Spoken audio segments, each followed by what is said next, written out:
This video was created by VinylicPuma of VinylicPumaGaming. So it's been a couple of days, but I wanted to go over what is going to be our last weapon type that is exclusive to Borderlands, the pre-sequel. And obviously I'm talking about laser weapons. Now there are some really good laser weapons in the pre-sequel, and some of them could be considered to be some of the best legendaries from both Borderlands 2 and the pre-sequel. But enough of my exposition. These will be the top 9 best laser weapons in Borderlands, the pre-sequel. Number 9. The Tannis Laser of Enlightenment.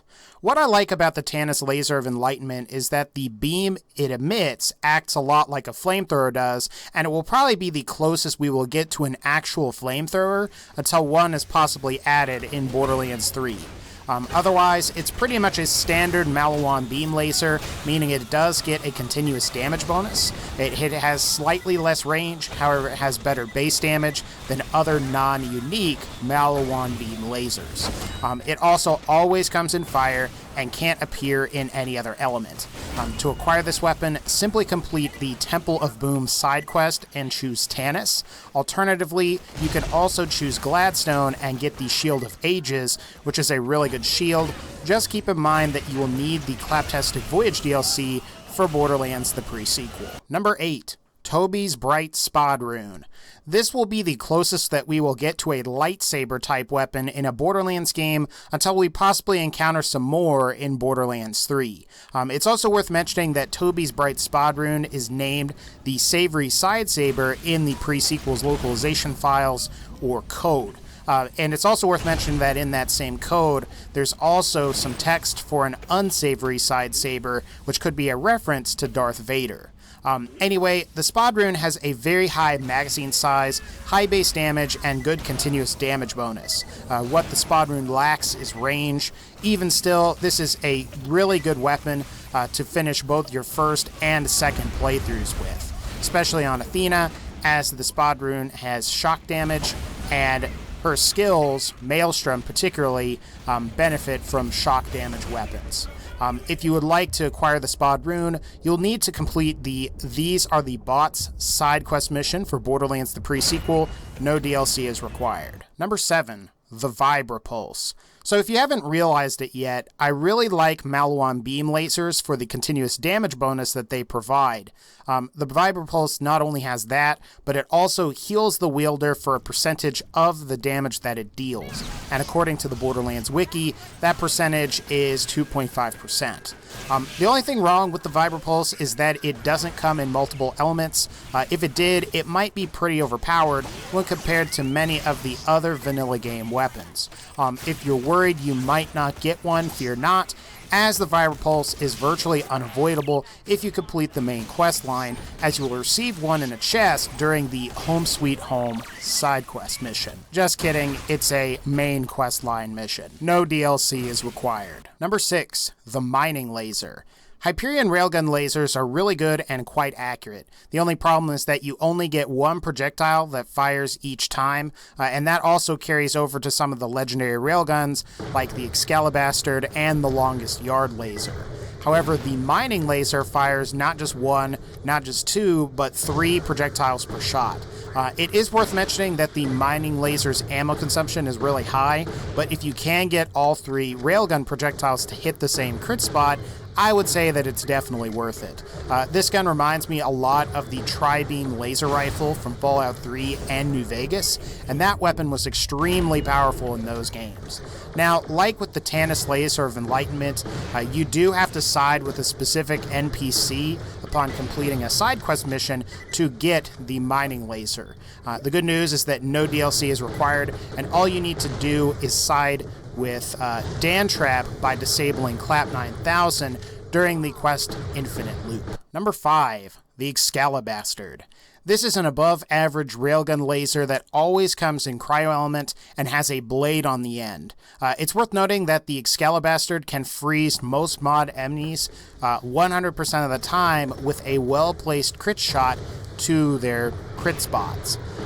This guaranteed freeze ability can make it ideal for setting enemies up to take massive amounts of damage from explosive or Torg-style weapons. Now, according to the Borderlands wiki, meleeing frozen enemies can generate this singularity that pulls in enemies, which then that singularity explodes, causing them to take damage, but also possibly get frozen in the process. The Excalibur would be one of the perfect weapons for Aurelia, and would also go really well with a melee Athena build. The Excalibur requires no DLC and is simply pulled out of a stone in Stanton's liver. Now, there is no fast travel to this location, so you need to enter from Triton Flats. Number 4, the Thunderfire. The Thunderfire, in my opinion, is possibly the best dual-element weapon from both Borderlands 2 and the pre-sequel. As the name implies, this is both a shock and fire element laser. As you can probably imagine, this laser would be incredible on Athena the Gladiator, especially if you spec into her Saronic Storm skill tree and acquire the Maelstrom Stack skill. Now, the projectiles that fire from this laser are shock. However, when they collide with either targets or nearby surfaces, they explode into these miniature fire novas. It's possible to not only trigger a shock damage over time effect, but also a fire damage over time effect as well. And when applied to flesh enemies with shields, this combination just melts them like butter. Now, the only downside is that you will need DLC to enjoy the Thunderfire, as it requires the Claptastic Voyage DLC.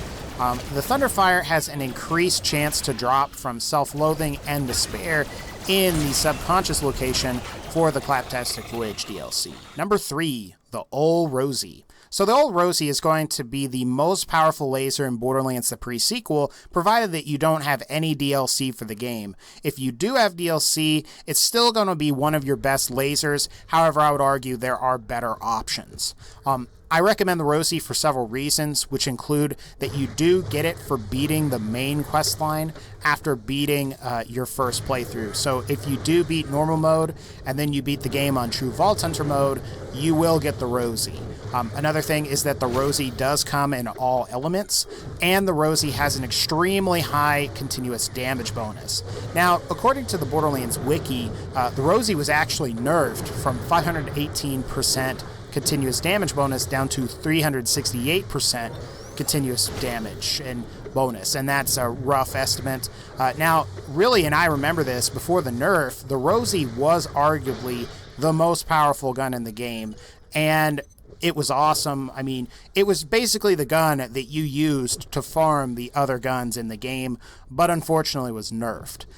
Like I said earlier, to acquire the Rosie, you will need to beat the entire game on True Vault Hunter mode and higher, and then speak with Jack after the main campaign is done. Number 2, the Laserdiscer. So I could be wrong about this, but I think the Laserdiscer is technically the only explosive laser in the pre-sequel. You do have non-elemental lasers like the E-gun, but there aren't really any explosive laser weapons unless we include the Kanada's laser rocket launcher.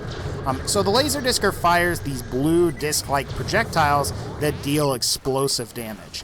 While they can't crit on their own, you can use Nisha's Tombstone skill to make them crit enemies.